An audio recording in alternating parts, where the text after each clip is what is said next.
जिस आदमी को उसकी पत्नी ने सबके सामने मोची कहकर ठुकरा दिया, भी आदमी 10 साल बाद कलेक्टर बनकर उसी गांव में लौटा और सीधा पहुंचा उसकी झोपड़ी तोड़ने। पत्नी रोते हुए उसके सामने खड़ी थी।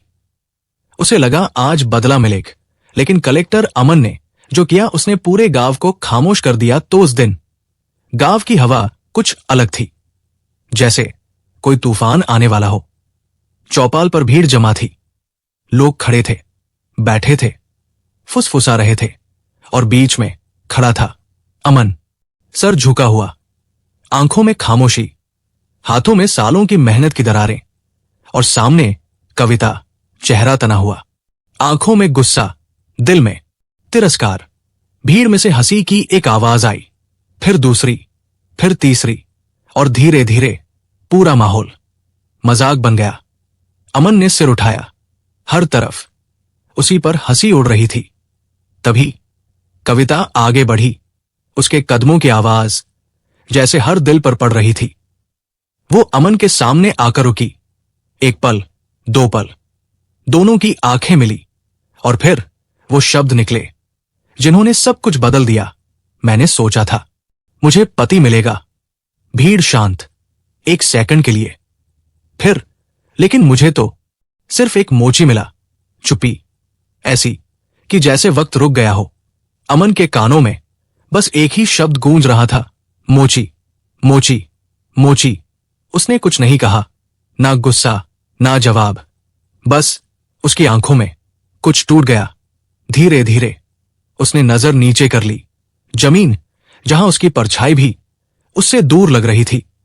भीड़ फिर हंसने लगी, लेकिन इस बार अमन को कुछ सुनाई नहीं दे रहा था।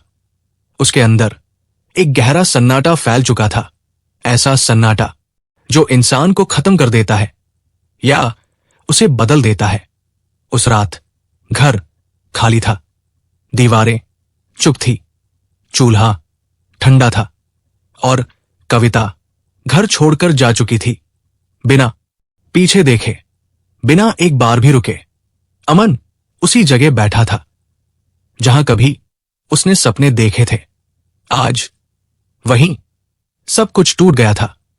कोने में उसकी मां बैठी थी, आंखों में आंसू, लेकिन होठों पर खामोशी, क्योंकि कुछ दर्द बोले नहीं जाते, बस जिए जाते हैं।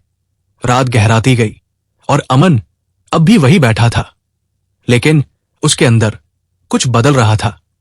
धीरे धीरे वो उठा, कमरे के कोने में गया जहां उसकी पुरानी किताबें पड़ी थी, धूल जमी हुई, कुछ पन्ने फटे हुए। उसने एक किताब उठाई, हाथ कांप रहे थे, लेकिन आंखों में एक नई आग जल चुकी थी। सुबह गांव जागा, लेकिन अमन का घर खामोश था। मां ने दरवाजा खोला, अमन कहीं नहीं था, ना दुकान पर, ना बाहर, बस टेबल पर एक कागज पड़ा था। मां ने कांपते हाथों से उठाया, लिखा था, मां माफ करना, जब तक कुछ बन नहीं जाता वापस नहीं आऊंगा। आंसू कागज पर गिर पड़े, लेकिन मां समझ गई थी, आज उनका बेटा मोची नहीं, कुछ बड़ा बनने निकला है। उधर अमन पहुंच चुका था, एक बड़े शहर में, भीड़, शोर, अजनबी चेहरे, लेकिन कोई पहचान नहीं। पहले ही दिन उसे समझ आ गया, यहां सिर्फ जीना भी आसान नहीं। दिन में वो मजदूरी करता, ईंट उठाता, सीमेंट होता, हाथ छिल जाते, खून निकलता, लेकिन वो रुकता नहीं, क्योंकि हर दर्द के पीछे एक आवाज गूंजती थी, सिर्फ एक मोची। रात को वो एक छोटे से कोने में बैठता, थकी आंखें, लेकिन हाथ में किताब। लोग हंसते, अरे मोची पढ़ेगा। अमन चुप रहता, बस पढ़ता रहता। कई रातें ऐसी भी आई जब वो भूखा सो गया, लेकिन सपनों को भूखा नहीं रहने दिया। एक रात तेज बुखार, शरीर कांप रहा था, दवा के पैसे नहीं, आंखें बंद हो रही थी। तभी फिर वही आवाज, मोची। अचानक उसने आंखें खोली और इस बार उसकी आंखों में डर नहीं था, जिद थी। उसने खुद से कहा, अब हारने का हक नहीं है। उस रात के बाद अमन बदल चुका था, बाहर से नहीं, अंदर से जैसे कोई आग चुपचाप जल रही हो, ऐसी आग जो दिखती नहीं लेकिन सब कुछ बदल देती है। सुबह की ठंडी हवा और हाथ में फावड़ा। अमन अब मजदूर था। ईंट उठाता, सीमेंट ढोता, हर वार उसके हाथों पर पड़ता, लेकिन दर्द अब उसे रोक नहीं रहा था, क्योंकि उसके अंदर एक आवाज लगातार गूंज रही थी। सिर्फ एक मोची। दिन बीतते गए, पसीना, धूल, थकान, सब कुछ उसकी दिनचर्या बन चुका था। लेकिन रात रात उसकी थी। एक टूटी सी चारपाई, एक पीली सी ट्यूबलाइट और सामने पुरानी किताबें। अमन बैठता, आंखें थकी हुई, लेकिन इरादा जागता हुआ। वो पढ़ता, धीरे धीरे, हर शब्द, हर लाइन जैसे अपनी किस्मत लिख रहा हो। एक दिन पास में बैठे कुछ मजदूर हंसने लगे। अरे देखो, मोची अफसर बनेगा। दूसरा बोला, पहले पेट भर ले, फिर सपने देखना। हंसी तेज थी, लेकिन अमन चुप रहा। उसने सिर्फ एक पल के लिए सिर उठाया और फिर वापस किताब में खो गया, क्योंकि अब जवाब देना उसकी आदत नहीं रही थी, साबित करना उसकी आदत बन चुका था। कुछ महीनों बाद अमन को पहली बार सिविल सेवा परीक्षा के बारे में पूरी जानकारी मिली। उसने फॉर्म भरा, हाथ कांप रहे थे, लेकिन दिल में उम्मीद थी। परीक्षा का दिन, भीड़, घबराहट, अजनबी चेहरे। अमन एक कोने में खड़ा था, हाथ में एडमिट कार्ड और दिमाग में बस एक चेहरा, कविता। परीक्षा शुरू हुई, पन्ने पलटते गए, समय भागता गया और अमन पूरी ताकत से लिखता गया, जैसे हर जवाब में अपना अपमान मिटा रहा हो। कुछ महीनों बाद रिजल्ट आया। अमन फेल हो गया। एक पल के लिए सब कुछ रुक गया, आंखें खाली हो गई, दिल भारी हो गया। उस रात वह बहुत देर तक चुप बैठा रहा, ना किताब खोली, ना कुछ बोला, बस छत को देखता रहा। तभी फिर वही आवाज, मोची।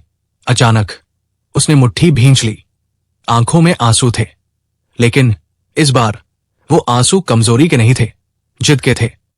उसने धीरे से कहा, एक बार और, दूसरा प्रयास, और भी ज्यादा मेहनत, और भी कम नींद, और भी ज्यादा दर्द। लेकिन नतीजा पहले से भी खराब। इस बार अमन टूट गया। सच में उसने किताब बंद की, दीवार के सहारे बैठ गया। आंखों से आंसू बहने लगे। उसने खुद से पूछा, क्या मैं सच में सिर्फ मोची ही हूं? कमरे में सन्नाटा था, कोई जवाब नहीं, लेकिन अंदर से एक धीमी सी आवाज आई, नहीं। अमन ने आंखें बंद की और उसी पल उसने फैसला कर लिया, आखिरी बार। लेकिन किस्मत अभी और परीक्षा लेने वाली थी। कुछ दिनों बाद गांव से खबर आई, मां अब नहीं रही। अमन के हाथ से फोन गिर गया, आंखें सुन्न हो गई। वो स्टेशन पर बैठा रहा, घंटों, ना रो पाया, ना बोल पाया। उस दिन अमन सच में अकेला हो गया। उसने आसमान की तरफ देखा और धीरे से कहा, अब पीछे मुड़ने का कोई हक नहीं। उस रात उसने फिर किताब खोली। आंखों में आंसू थे, लेकिन हाथ रुक नहीं रहे थे। मां के जाने के बाद अमन के अंदर कुछ हमेशा के लिए बदल गया। अब उसके पास खोने के लिए कुछ भी नहीं था, ना घर, ना सहारा, ना कोई जो उसे रोक सके। बस एक सपना और एक जिद। उस रात बारिश हो रही थी, छत टपक रही थी, कमरे के कोने में पानी जमा हो चुका था, लेकिन अमन भीगते हुए भी किताब खोले बैठा था। हर बूंद जैसे उसे याद दिला रही थी, तू अभी भी वही है। लेकिन हर पन्ना उसे जवाब दे रहा था, नहीं, अब नहीं। दिन में मजदूरी और भी कठिन हो गई थी। शरीर कमजोर, लेकिन इरादा पहले से ज्यादा मजबूत। कई बार काम नहीं मिलता तो वो पूरे दिन भूखा रहता, शाम को सिर्फ पानी पीकर सो जाता। लेकिन उसकी आंखों में अब भी वही आग थी जो बुझने का नाम नहीं ले रही थी। एक दिन वो एक सरकारी दफ्तर के बाहर काम कर रहा था। अंदर एक अफसर एक गरीब बूढ़े आदमी पर चिल्ला रहा था। बूढ़ा हाथ जोड़ रहा था। साहब, कागज पूरे हैं। लेकिन आवाज और ऊंची हो गई। समझ में नहीं आता क्या अमन बाहर खड़ा सब देख रहा था। उसकी मुट्ठी धीरे धीरे भींच गई।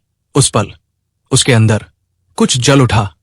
उसने खुद से कहा, अगर सिस्टम ही गरीब को दबाता है। एक सेकंड रुका, फिर तो मैं सिस्टम बदलूंगा। यही वो पल था जब अमन सिर्फ अफसर बनने के लिए नहीं, बल्कि कुछ बदलने के लिए पढ़ने लगा। तीसरा प्रयास। इस बार सब कुछ दाव पर था। दिन, मजदूरी, रात, पढ़ाई, नींद लगभग खत्म, खाना बहुत कम। लेकिन मेहनत अपने चरम पर कई बार शरीर जवाब दे देता। लेकिन वो खुद को खींचकर फिर बैठ जाता का, यूं कि अब उसके पास रुकने का कोई कारण नहीं था। परीक्षा का दिन। इस बार अमन अलग था। चेहरे पर डर नहीं, बस एक अजीब सी शांति, जैसे उसे पता हो इस बार कुछ बदलने वाला है। पेपर शुरू हुआ और अमन पूरी ताकत से लिखने लगा। हर सवाल जैसे उसके जीवन का हिस्सा हो, हर जवाब जैसे उसकी कहानी। समय खत्म हुआ, लेकिन इस बार अमन के चेहरे पर एक हल्की सी मुस्कान थी। कुछ महीनों बाद रिजल्ट आया। उस दिन अमन के हाथ कांप रहे थे। मोबाइल स्क्रीन पर लिस्ट खुली। नाम एक एक करके स्क्रॉल हो रहे थे। अचानक उसकी उंगली रुक गई। एक नाम चमक रहा था, अमन कुमार 1। पल उसने आंखें बंद कर ली, जैसे यकीन ही ना हो। फिर धीरे धीरे उसकी आंखों से आंसू गिरने लगे। लेकिन इस बार ये आंसू दर्द के नहीं थे, जीत के थे। 10 साल संघर्ष, भूख, अपमान, सब उस एक पल में खत्म हो गया। अमन अब सिर्फ मोची नहीं था, वो कलेक्टर बन चुका था। उसने सबसे पहले मां की तस्वीर के सामने नियुक्ति पत्र रखा। धीरे से बोला, मां, मैं बन गया। कमरे में खामोशी थी, लेकिन जैसे कहीं से आशीर्वाद आ रहा हो। उधर गांव सोनपुर में किसी को खबर तक नहीं थी। जिस लड़के को कभी हंसी में उड़ाया गया था, वही अब पूरे जिले का कलेक्टर बन चुका है। लेकिन कहानी अभी खत्म नहीं हुई, क्योंकि किस्मत ने अभी सबसे बड़ा खेल खेलना बाकी रखा था। अमन की पहली पोस्टिंग जहां हुई, वो जगह कोई और नहीं, सोनपुर ही था। वही गांव, वही लोग और वही अतीत। सुबह का समय था। सोनपुर गांव आज कुछ अलग लग रहा था। हवा में बेचैनी थी। लोग जल्दी जल्दी उठ गए थे, क्योंकि एक खबर पूरे गांव में आग की तरह फैल चुकी थी। आज कलेक्टर साहब आने वाले हैं। गांव के हर कोने में बस यही चर्चा थी। किसी के चेहरे पर डर, किसी के चेहरे पर उत्सुकता। लेकिन सबसे ज्यादा डर नहर के किनारे बनी उन झोपड़ियों में था, जहां कविता रहती थी। वही कविता जिसने कभी अमन को मोची कहकर सबके सामने ठुकरा दिया था। आज वो एक छोटी सी झोपड़ी में अकेली बैठी थी। चेहरा थका हुआ, आंखों के नीचे काले घेरे। जिंदगी ने उसे पहचान से बाहर कर दिया था। उसने भी वो खबर सुनी, कलेक्टर आएगा, झोपड़ी टूटेगी। उसका दिल जोर से धड़कने लगा। उसने खुद से कहा, अगर ये झोपड़ी गई तो मैं कहां जाऊंगी। उस रात कविता सो नहीं पाई। बार बार एक चेहरा उसकी आंखों के सामने आता रहा। अमन, वही सीधा चेहरा, वही खामोशी। उसने खुद को झड़का। वो क्या करेगा, वो तो बस एक मोची था। लेकिन दिल मान नहीं रहा था। सुबह हुई। सरकारी गाड़ियों का काफिला गांव की तरफ बढ़ रहा था। धूल उड़ने लगी। लोग सड़क के दोनों तरफ खड़े हो गए। हर नजर बस एक गाड़ी पर टिकी थी। जैसे ही पहली गाड़ी रुकी, ड्राइवर ने दरवाजा खोला और जो आदमी बाहर निकला, उसे देखकर पूरा गांव सन्न रह गया। किसी ने धीरे से कहा, अरे ये तो दूसरा बोला, अमन। तीसरा, मोची वाला अमन। कविता के हाथ से पानी का लोटा गिर गया। उसका दिल तेज धड़कने लगा। आंखें खुली की खुली रह गई। सफेद शर्ट, सादा पैंट, चेहरे पर वही पुरानी गंभीरता, लेकिन अब उसके नाम के आगे कलेक्टर जुड़ चुका था। अमन धीरे धीरे आगे बढ़ा। भीड़ अपने आप रास्ता देने लगी। हर आंख उसे देख रही थी, लेकिन उसके चेहरे पर ना घमंड था, ना गुस्सा, बस एक गहरी, शांत खामोशी। अचानक उसकी नजर कविता पर पड़ी। बस एक पल, दोनों की आंखें मिली। कविता की नजर झुक गई, पैर कांपने लगे। वो चाहकर भी खुद को छुपा नहीं पा रही थी। अमन बिना कुछ कहे आगे बढ़ गया। सरकारी अफसर फाइलें खोलने लगे। थोड़ा दूर बुलडोजर खड़ा था। पूरे गांव की सांसें रुक गई थी। अमन ने फाइल ली, ध्यान से पढ़ी। उसकी उंगलियां एक नाम पर रुक गई, सोनपुर। वक्त जैसे वापस लौट आया। पीपल का पेड़, टूटी चप्पलें, वो अपमान, सब कुछ उसकी आंखों के सामने घूम गया। उसने गहरी सांस ली और धीरे से कहा, कार्रवाई शुरू करें। कविता का दिल जैसे रुक गया। वो कांपती हुई अमन के सामने आ गई। आसपास पूरा सन्नाटा। कविता की आवाज बहुत धीमी थी। अमन 10 साल बाद उसने पहली बार उसका नाम लिया। अमन चुप रहा। कविता की आंखों से आंसू गिरने लगे। मुझसे गलती हो गई। उसकी आवाज टूट चुकी थी। बहुत बड़ी गलती। पूरा गांव सांस रोके खड़ा था। सबको लगा अब अमन बोलेगा, शायद वही शब्द लौट आएगा। लेकिन अमन चुप रहा। उसकी चुप्पी किसी भी सजा से भारी थी। उसने दूसरी फाइल मंगवाई, ध्यान से पढ़ी, कुछ सवाल किए। अफसर हैरान थे।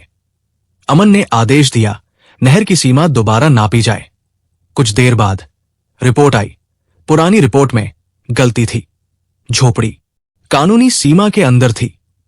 अमन ने कलम उठाई और बुलडोजर रुकवा दिया। गांव में हलचल मच गई। लोगों ने राहत की सांस ली। कविता वही खड़ी थी, जैसे उसे यकीन ही नहीं हो रहा था। अमन ने उसकी तरफ देखा और पहली बार बोला, अगर मैं आज भी मोची होता। एक पल रुका, तो क्या तुम मुझे इंसान समझती? कविता के पास कोई जवाब नहीं था। सच हमेशा खामोश कर देता है। अमन मुड़ा और गाड़ी में बैठ गया, बिना पीछे देखे। सरकारी काफिला धीरे धीरे गांव से निकल गया। धूल बैठ गई, लेकिन कविता वही खड़ी रह गई, खाली, पूरी तरह खाली। कलेक्टर की गाड़ियां धीरे धीरे सोनपुर से निकल चुकी थी। धूल अब बैठ चुकी थी, लेकिन गांव के ऊपर एक भारी सन्नाटा अब भी तैर रहा था। लोग अपने अपने घर लौट तो गए, लेकिन कदमों में पहले वाली रफ्तार नहीं थी। हर गली में, हर चौपाल पर बस एक ही चर्चा थी, अमन, वही अमन जिसे कभी मोची कहकर हंसी में उड़ाया गया था, आज वही पूरा जिला चला रहा था। किसी की आंखों में हैरानी थी, किसी की आंखों में शर्म और किसी की आंखों में पछतावा, लेकिन इन सब के बीच कविता वही खड़ी रह गई थी, नहर के किनारे, अपनी उसी झोपड़ी के सामने जो आज तो बच गई थी, लेकिन उसके अंदर रहने वाली औरत पूरी तरह टूट चुकी थी। वो धीरे धीरे झोपड़ी के अंदर गई और जमीन पर बैठ गई। ना आंसू, ना आवाज, बस एक खालीपन। उसका मन बार बार अतीत में लौट रहा था। वो दिन जब उसने सबके सामने अमन को मोची कहा था। उस वक्त उसे लगा था वो सही है, वो गरीबी से बाहर निकल रही है। लेकिन आज उसी जगह बैठकर उसे समझ आ रहा था, उसने जिंदगी नहीं बदली थी, उसने अपना भविष्य तोड़ दिया था। अमन की वो एक लाइन बार बार उसके कानों में गूंज रही थी, अगर मैं आज भी मोची होता तो क्या तुम मुझे इंसान समझती? उस सवाल ने उसे अंदर तक हिला दिया था, क्योंकि उस सवाल का कोई जवाब नहीं था, और सच हमेशा जवाब नहीं मांगता, सिर्फ स्वीकार चाहता है। दिन बीतते गए। गांव में एक नई खबर फैली, कलेक्टर साहब ने स्कूल बनवाने का आदेश दिया है। वही जगह जहां कभी अमन पीपल के पेड़ के नीचे बैठकर चप्पलें सिलता था, अब वहां बच्चों की आवाजें गूंजने लगी, किताबें खुली, सपने जागे और स्कूल का नाम रखा गया सरस्वती देवी विद्यालय अपनी मां के नाम पर, जिसने गरीबी में भी अपने बेटे को सपने देखने से नहीं रोका। कविता अक्सर दूर से उस स्कूल को देखती, बच्चों की हंसी सुनती और उसकी आंखें भर आती। वो सोचती, अगर उस दिन मैंने अमन का साथ नहीं छोड़ा होता तो शायद आज मेरी जिंदगी कुछ और होती। लेकिन जिंदगी में कुछ दरवाजे ऐसे होते हैं जो एक बार बंद हो जाएं तो दोबारा नहीं खुलते। समय धीरे धीरे आगे बढ़ता गया, मौसम बदले, साल गुजर गए, कविता वही रही उसी झोपड़ी में। अब ना शिकायत थी ना उम्मीद, वो जान चुकी थी उसकी सजा क्या है। अमन की कामयाबी को दूर से देखना, उसकी बनाई रोशनी में खुद को खड़ा ना कर पाना और हर दिन अपने ही फैसले से नजरें चुराना। उधर अमन आगे बढ़ चुका था, ना उसने कभी वापस मुड़कर देखा, ना किसी से हिसाब मांगा। वो बस अपना काम करता रहा, ईमानदारी से, खामोशी से, जिस सिस्टम ने कभी उसे उसकी औकात याद दिलाई थी, आज वही सिस्टम उसके इशारों पर चल रहा था। लेकिन उसके दिल में अब भी इंसानियत जिंदा थी। सोनपुर के लोग आज भी ये कहानी सुनाते हैं, एक मोची की कहानी, एक टूटे रिश्ते की कहानी और एक ऐसी कामयाबी की कहानी जिसने बिना बदला लिए सब कुछ कह दिया।